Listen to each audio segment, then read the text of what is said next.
Why has Jupiter performed so badly since its launch, and what are some Solana ecosystem tokens I'm looking at? Today in this video, I'm going to be talking about Jupiter, what is going on with the Jupe token price, and a couple other plays in the Solana ecosystem that I am looking at. All right, so the first thing we're going to start about is talking about Jupiter. Because I find this really, really interesting. Jupiter is one of the best products in all of crypto. It's a super nice DEX aggregator on Solana, and it's absolutely beautiful. It's flawless. I use it basically almost every day, and it works to a T, super, super nice. And, it's dominating a lot of the, of course, it's a DEX aggregator, but it's dominating a lot of the volume in Solana and in crypto in general. And they have, they just keep building, and the product keeps getting better and better. But what's interesting is that the token has performed like shit, to be honest.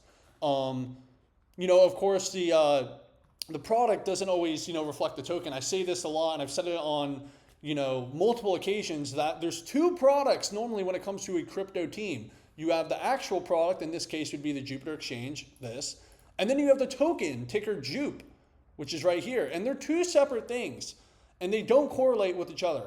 Just because something has a strong product does not mean the token's going to do well. And just because someone has a good token doesn't mean the product's strong. So it goes both ways. And, what's interesting is obviously Jupiter has underperformed. Now, if you take a look at launch, I remember the launch of Jupiter. It was one of the most hyped launches. They also did a massive airdrop, and it was very hyped off the launch. As you can see, it released in, last year, beginning of 2024. And there was a lot of hype on launch. It was like the talk of CT. Everyone, people got the airdrop, and it immediately ran to heights. And that was basically the hottest point of the bull run that we've seen so far, which was Q1 and Q2 of 2024. That was basically so far the top of this bull run. After Trump's election was hot too, but I think that period was hotter beginning of 2024. So it ran super hot, and it's never really recovered. It's never really went to that high we saw in 2024. As you can see, post-election, it ran pretty high actually. It hit a new all-time high for market cap, hitting $3 billion in market cap. But it did not hit an all-time high in price. Of course, it's just more tokens coming to circulation, diluting the price of the token. But as you can see here, all holders since inception of Jupiter are now down almost 60%.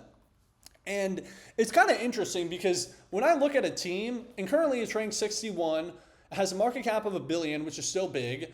And it's really interesting because, I feel like they hit all points though. I don't think they're a team that sucks at marketing or, any of this stuff. I mean, I see them everywhere, so they're good at marketing. They have a large following. They have a lot of influencers talking about it. Luke Belmar, he talks about Jupiter a lot.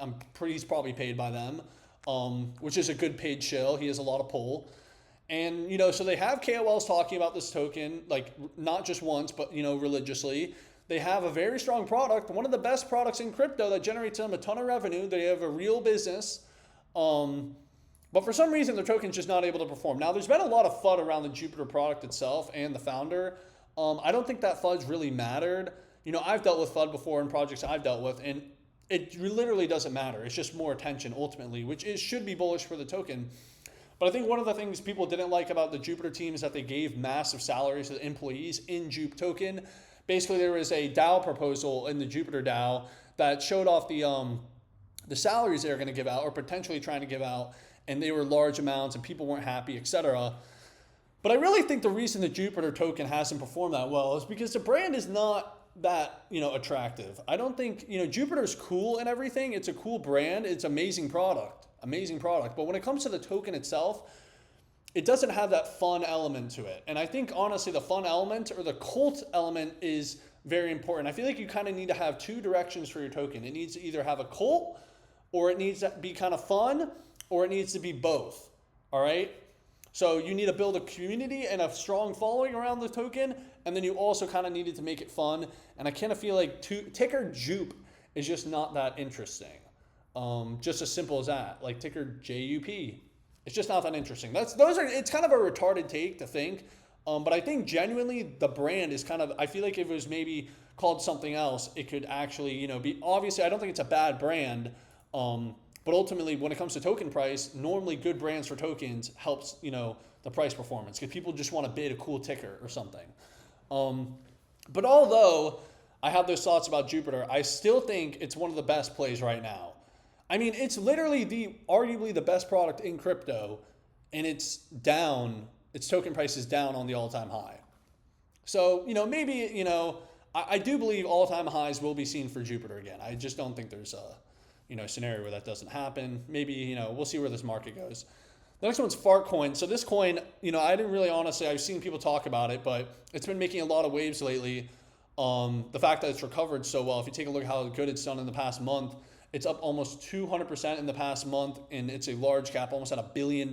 So there's a lot of money going into this. I know it is a meta. It led a meta, and that's kind of a big thing, and something similar to IMG, which I'm going to talk about in a minute. Both of these coins, Farcoin and IMG, they kind of started a meta in crypto, or at least revived the meta. So I'm pretty sure Farcoin had to do with the AI agent meta. I could be wrong, but something related to AI. And they have a very strong community. I don't know too much. I don't want to speak on it too much, but I think it's I have to, it's something notable to put in this video, the fact that they're up 200% with such a large market cap during these markets, and the fact that they have such a strong community. I see people talking about it all the time and all this other shit.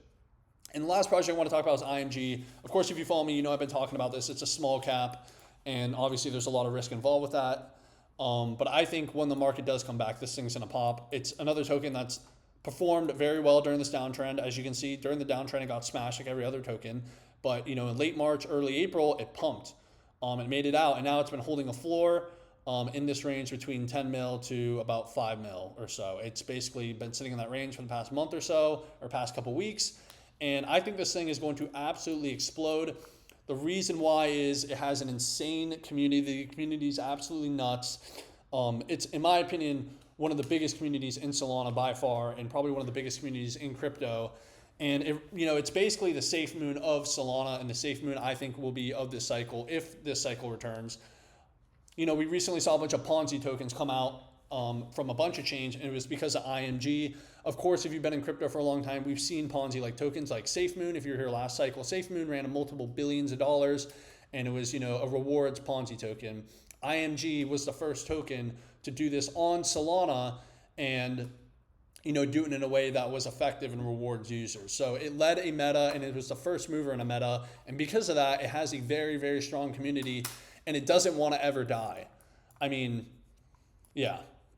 This is one token where I am, I'm bidding this. I'm bidding this hard, and I genuinely think if Solana went to $500 again, which may or may not happen, it could go to, not again, but if $500 Solana happens in 2025, I would not count this thing out for $1 billion. And I know that sounds crazy to just call 100x right here, but I'm going to.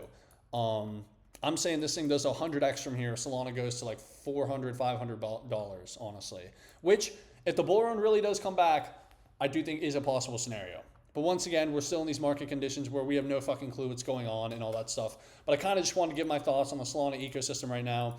I still think Jupe is a decent and good blue chip pick up, especially at this range. I mean, it's literally one of the most used and best products in crypto, and its token's just in the dumps. But I don't own any Jupe. I don't own any Farcoin. I do own IMG. But I kind of just want to talk about these projects and everything. But yeah, if you enjoyed this video, make sure to subscribe, leave a like, leave a comment, and go follow me on X at @AaronBremser_. And yeah, thank you for watching.